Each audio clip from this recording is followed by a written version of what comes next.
दोस्तों, आज हम रासायनिक अभिक्रिया एवं समीकरण का 5वां और आखिरी भाग करेंगे।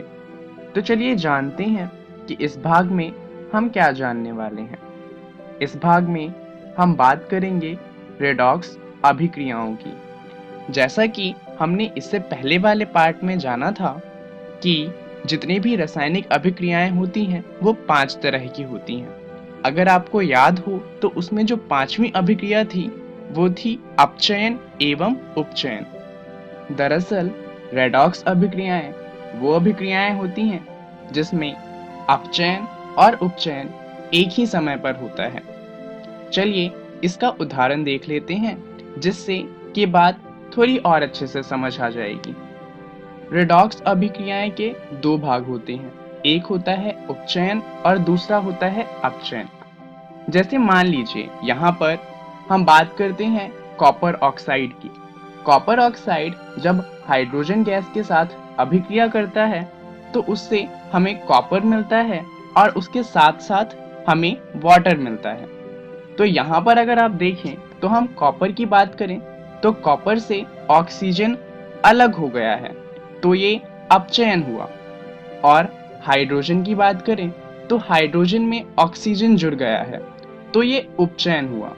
यहाँ पर अगर हम बात करें अपचयन की तो अपचयन की अभिक्रिया होगी कॉपर ऑक्साइड से कॉपर का बनना। वहीं उपचयन की बात करें तो उपचयन अभिक्रिया होगी हाइड्रोजन गैस का वाटर में बदलना।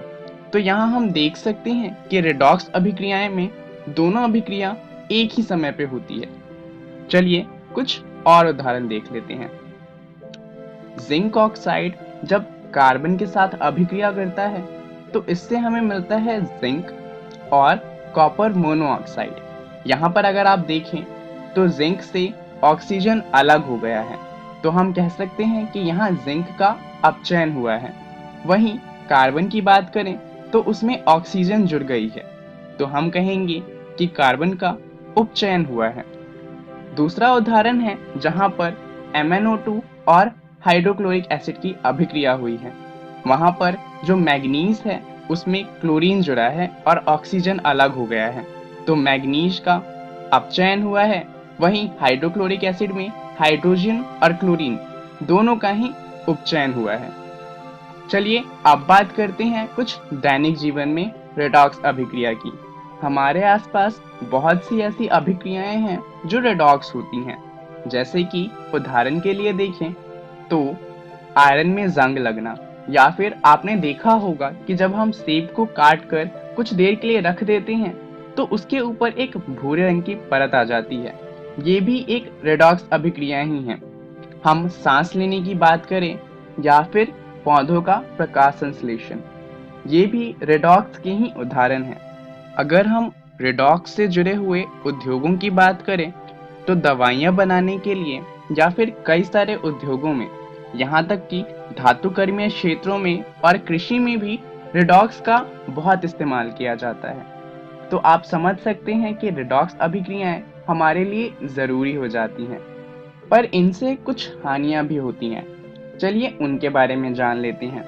जानते हैं उपचयन के कारण दैनिक जीवन में जो प्रभाव पड़ते हैं उनके बारे में।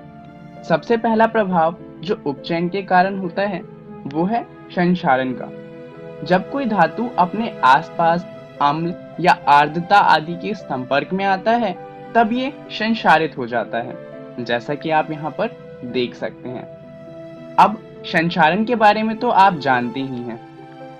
अब बात कर लेते हैं जंग की। लोहे की वस्तुओं के संक्षारण को जंग कहा जाता है। अब आप सोच रहे होंगे कि संक्षारण तो सभी धातुओं का होता है, तो फिर लोहे के संक्षारण को इतना अलग नाम क्यों दिया गया है?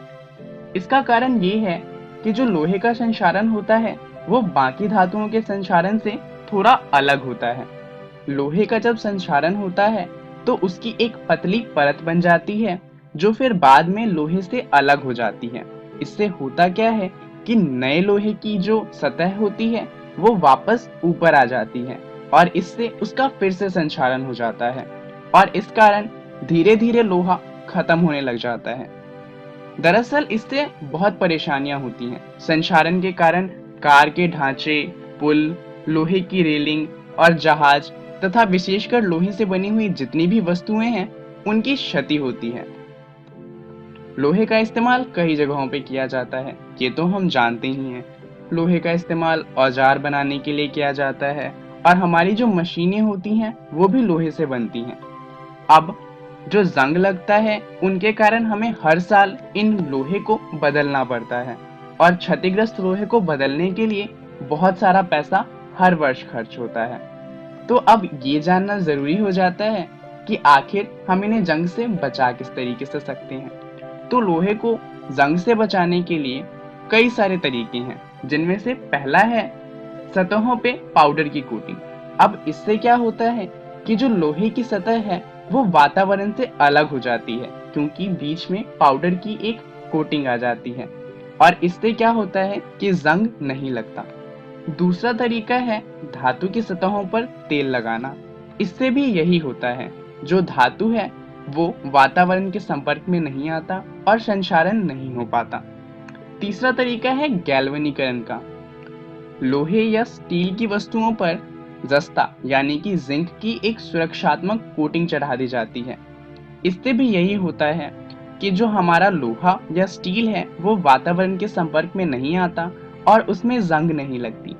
अब दूसरा प्रभाव जो उपचयन के कारण होता है वो है विकृत गंधिता। भोजन का खराब होना या फिर उसका उपभोग के लिए अनुपयुक्त और अवांछनीय हो जाना विकृत गंधिता कहलाता है। जैसा कि आप देख सकते हैं, खाना कुछ समय बाद खराब हो जाता है, इसी को विकृत गंधिता कहा जाता है। उपचयित होने पर तेल एवं वसा विकृत गंधी हो जाती है तथा उनके स्वाद और गंध बदल जाते हैं। इसी के साथ साथ उपचयन के कारण जो भोजन के पोषक तत्व हैं उनमें भी कमी आ जाती है। तो अब ये जानना जरूरी हो जाता है कि आखिर भोजन को उपचयन से किस तरीके से बचाया जा सकता है। इसके कुछ तरीके हमें मालूम हैं, जैसा कि सबसे पहला है प्रतिऑक्सीकारक। प्रतिऑक्सीकारक तैलीय तथा वसायुक्त खाद्य सामग्रियों को उपचयन होने से रोकता है। दूसरा तरीका है वायुरोधक बर्तनों में खाद्य सामग्री को रखना। वायुरोधक होने के कारण जो ये वस्तुएं होती हैं वो खाद्य सामग्री को वातावरण से दूर रखती हैं। अब जब जो खाद्य सामग्री है वो वातावरण में मौजूद ऑक्सीजन के संपर्क में नहीं आता, तो उन खाद्य पदार्थ के जो तैलीय पदार्थ होते हैं उनका उपचयन नहीं हो पाता।